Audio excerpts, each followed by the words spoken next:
Մեր իշխանությունը ասում է, որ մենք չենք կարող ունենանք բանակ, որը կարող է պաշտպանվի, այդ մեր երկիրը պաշտպանի, չնայած փորձում են խոսքեր ուրիշ ձև ներկայացնել, բայց իրականությունը իրենց հայտարարությունների դա է։ Բայց խոսքը այսօր բանակի մասին չի, խոսքը այսօր մեր անվտանգության մասին եւ այդ անվտանգության մի հարցին է վերաբերվում պարենային անվտանգության։ Ասեմ, որ Հայաստանի Հանրապետությունը ունի բոլոր պայմանները ապահովել իրեն անհրաժեշտ պարենով։ Հայաստանում կա 2 միլիոն հեկտար գյուղատնտեսական նշանակության հողատարածքներ, որը կազմում է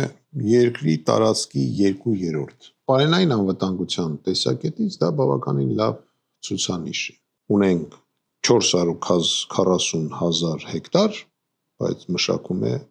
մոտ 110,000 հեկտար վարելավը։ Ինչն է պատճառը։ Պատճառը առաջինը նրանում է, որ չկա ջուր, որ ուղղակի այդ բույսը աճեցնենք, եւ երկրորդ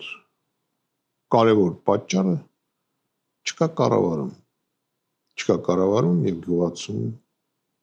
աջակցում, համապատասխան ծրագրերի բացակայություն։ Հիմնական պատճառները դա է, ռոռոկման ջրի մատակարարման համակարգը,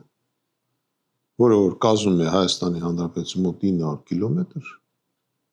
50%-ով ենթակա է կապիտալ վերանորոգման։ Կառավարությունը ունի ծրագիր համապատասխան, որ այդ ջրերը հասցնի այդ հողերը։ Դրա համար էլ մենք չենք կարողանում այդ հողերը մշակել։ Տարածաշրջանում այսօր նկատվում է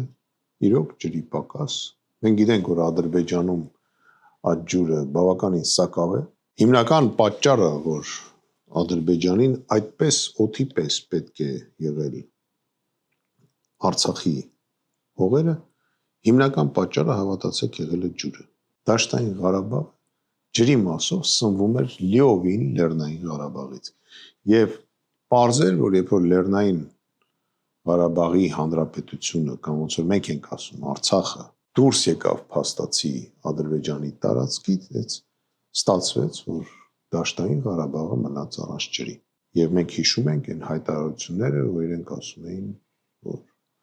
ջուր չլինելու պատճառով այնտեղ ամեն ինչ չորանում է եւ այլ։ Բացի դրանից ջուր չկա եւ Բաքվում։ Ժամով են տալի ջուրը։ Նավթով հարուստ երկիրը այսօր չունի ջուր։ Դա է պատճառը, որ իրենք ներխուժել են Սև լճի ուղղությամբ, Ջերմուկի ուղղությամբ։ Դա է պատճառը, որ իրենք ներխուժում են Սևանի ուղղությամբ։ Հարցը հայ ժողովրդի ձեռից ջուրը վերցնելն է։ Բայց այսօր այդ ջուրը մերն է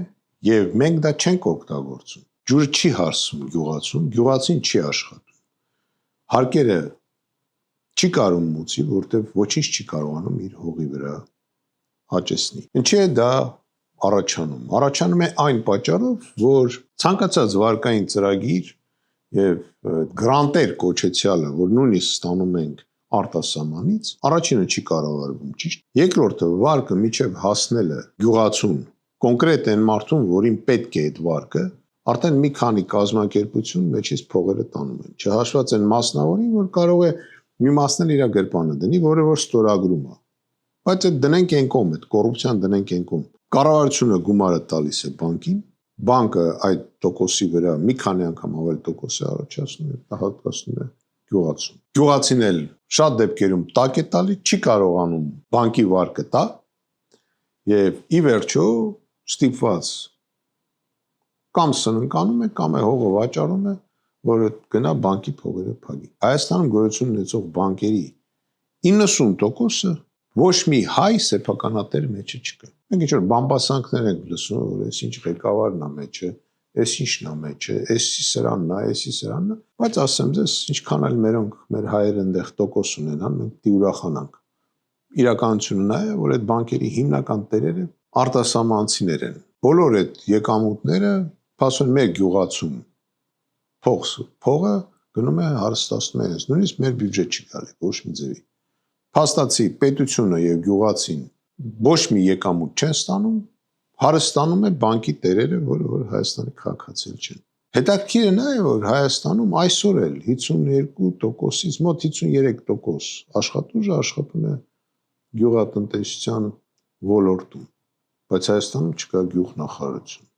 Փաստացի չկա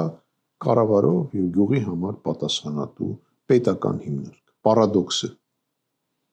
տարօրինակ է։ Շատ տարօրինակ է։ Նախարարությունները, այսպես բարձելու ժամանակ բարձվեց, որ մեր երկրի ղեկավարը եւ ղեկավարությունը չի ուզում ունենալ գյուղատնտեսության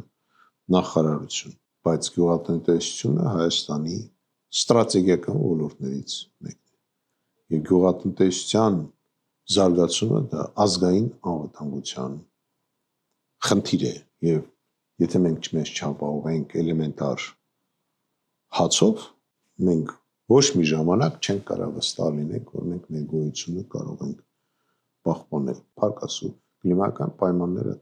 թույլ են տալի բարենային անվտանգության բոլոր մթերքները արտադրել։ Շատ մտահոգիչ է ցորենի արտադրանքը, որ Հայաստանում բավականին սակավ է, որը կարելի է ավելացնել, քանի որ ես ասացի, որ փաստացի 1/3-ն է մշակվում հնարավոր մշակման հողերից։ Եվ փաստացի մենք հացամթերքում էլ կարող ենք ստանալ բավականին լավ արդյունք։ Ոնց որ թե մեր կառավարությունը ուզում է ասի, որ ցորեն պետք չի արտադրել։ Չգիտեմ դա ինչքանով է տենց ու ճիշտ։ Դա շատ վտանգավոր է, դա ազգային անվտանգության խնդիր է, ոչ թե մենակ նրա համար, որ դա հաց է։ Իհարկե հացը շատ կարևոր է։ Նման մոտեցումի վտանգավորությունն է, որ մենք կարող ենք կորցնել այն մարդկանց, ով գիտեն այդ հացապտուղը ոնց աճեցնել։ Ոնց որ եղավ բամբակ։ Մեր երիտասարդությունը չի իմանում, եւ գյուղացիները չեն իմանում, որ 60-ական թվականներին Հայաստանում բամբակ էին աճեցնում։ Դե հիմա մի գյուղացու հարցրեք, ոնց կարա այդ բամբակը զրոյից աճեցնել։ Չի կարա պատասխան։ Առանց բամբակի օլա կգնանք, կներմուծենք, գուցե դա պետք չի աճեցնել, բայց առանց ցորենի չենք կարա։ Բարենային անվտանգությանը վերաբերող շատ մթերքներ մենք չենք կարա չունենանք եւ չենք կարա հրաժարվենք դա աճեցնենք, նույնիսկ եթե դա ինչ-որ փոքր քանակ է։ Դա շատ կարևոր է։ Ասեք մյուս երկրորդ մասին գյուղատնտեսությանը վերաբերող, սրանով մենք ավարտենք, մենք պայքարել ենք, քանի որ ազգեր, որոնք ընկնում են ճակատամարտում, նորից բարձրանում են, բայց ազգեր, որոնք հանձնվում են, վերանում են։ Շնորհակալություն։